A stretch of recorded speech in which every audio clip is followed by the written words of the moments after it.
सुप्रभात बच्चों आज हम पढ़ेंगे पाठ 1 हम हैं सूरज चांद सितारे हिंदी साहित्य। बच्चों हम यह पाठ पहले पढ़ चुके हैं। आज हम इस पाठ को दोबारा पढ़ेंगे। ठीक है, हम इस पाठ को अब दोबारा पढ़ेंगे। बच्चों देखिए क्या दिया हुआ है पाठ। हम हैं सूरज चांद सितारे। सूरज सब लोग जानते हैं, सूर्य जब उदय होते हैं यानी सूर्य जब निकलते हैं तो पूरा संसार क्या होता है, प्रकाशित हो जाता है। सूर्य जब निकलते हैं तो और जब सूर्य की किरणें हमारी धरती पर पहुंचती हैं तो पूरा संसार क्या होता है, प्रकाशवान हो जाता है। चांद जैसे जैसे सूर्य ढलता जाता है, सूर्य की किरणें कम होती जाती हैं, वैसे वैसे रात्रि बढ़ती जाती है, तब चंद्रमा दिखाई पड़ते हैं। रात्रि में चंद्रमा दिखने का तात्पर्य क्या है? तात्पर्य यह है कि हमें दुख से कभी भी घबराना नहीं चाहिए। देखिए जब सूर्य का प्रकाश और रात्रि समाप्त होती है तो सूर्य का प्रकाश निकलता है, सूर्य उदय होते हैं और पूरा संसार प्रकाशित हो जाता है। इससे क्या होता है, अगर हमें कभी तकलीफ होती है तो उस तकलीफ से, उस समस्या से हमें घबराना नहीं चाहिए, हमें उसका डटकर मुकाबला करना चाहिए।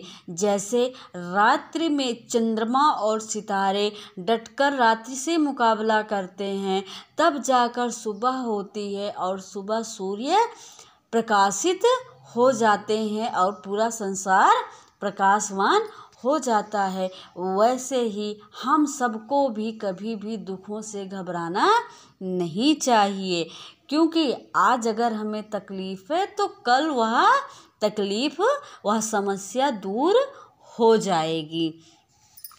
आइए बच्चों पाठ को पढ़ते हैं। इस पाठ को कौन लिखे हैं? इस पाठ को द्वारिका प्रसाद माहेश्वरी जी ने लिखा है। किसने लिखा है? द्वारिका प्रसाद माहेश्वरी जी ने लिखा है। आइए बच्चों हम पाठ को पढ़ते हैं। हम हैं सूरज चांद सितारे, हम नन्हे नन्हे बालक हैं, जैसे नन्हे नन्हे रजकण। देखिए बच्चों, रजकण क्या है?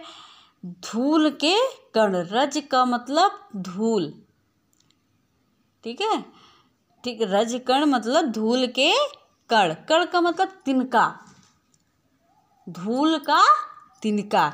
तो कभी क्या कह रहे हैं, हम हैं सूरज चांद सितारे। कभी कह रहे हैं कि हम सब क्या हैं, सूरज चांद और सितारे हैं। हम नन्हे नन्हे बालक हैं। हम क्या हैं? नन्हे नन्हे बालक हैं, जैसे नन्हे नन्हे रजकण। जिस प्रकार से नन्हे नन्हे का मतलब छोटे छोटे, हम छोटे छोटे बालक हैं, जैसे छोटे छोटे धूल के कण। रजकण का मतलब धूल के कण, लेकिन हम नन्हे रजकण ही हैं, विशाल पर्वत बन जाते। कभी कह रहे हैं कि जिस प्रकार से नन्हे नन्हे छोटे छोटे धूल के कण मिलकर क्या करते हैं, यह रजकण ही, यह धूल के कण ही, छोटे छोटे धूल के कण ही क्या होते हैं, इकट्ठे होकर एक विशाल पर्वत बन जाते हैं। विशाल का मतलब बड़ा, बड़ा पर्वत बन जाते हैं। कहने का मतलब यह है कि हम ये कोई ना समझे कि हम सब छोटे हैं। हम सभी छोटे छोटे भी अगर सब एक साथ मिल जाएं तो क्या हो जाएगा, पर्वत यानी बड़े लोगों का भी सामना कर सकते हैं। जिस प्रकार से छोटे छोटे धूल के कण जब एकत्रित हो जाते हैं, मिल जाते हैं, तब वह क्या बन जाते हैं, बड़े से पर्वत बन जाते हैं। ठीक उसी प्रकार से हम छोटे छोटे बच्चे भी इकट्ठे होकर एक बड़े का रूप धारण कर लेते हैं। हम बच्चों की दुनिया ही एक अजीब गरीब निराली है। हम